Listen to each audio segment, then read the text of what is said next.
The American Midwest may be 10,000 kilometers away from the Middle East, but farmers here are feeling an economic hit from the U.S.-Israel war on Iran. The Strait of Hormuz closure and the attacks on energy infrastructure in the region are driving up fertilizer and diesel prices. The fuel I will need to buy this spring will be in the 30% higher than before the war started. I already have purchased my fertilizer and it'll be put on, but it's still over 30% from higher than what I paid the year before. And now it's 30% plus that. So if things don't change, we'll be paying a lot more for fertilizer. If you pre-purchased last year your inputs, to include your fertilizers, to include other important, your diesel fuel, then you're probably in a pretty good shape right now. But if you haven't, you're in a world of hurt. Farmers aren't all affected the same way. Some of them were able to lock in lower prices for their inputs before the war started,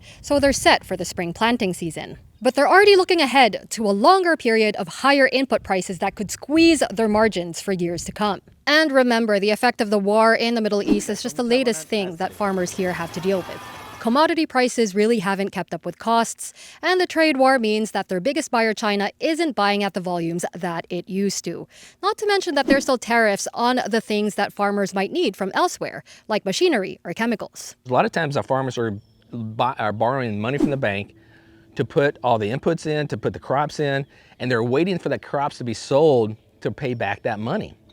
Well, if you have a terrible year like we had this year, our bins right here that we're setting aside, a lot of our bins remained full because we're holding those commodities until the prices rebound.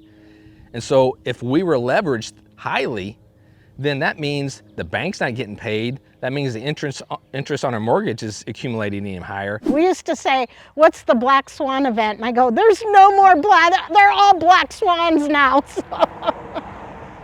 So I'm just looking for a white swan, somewhere to raise the flag.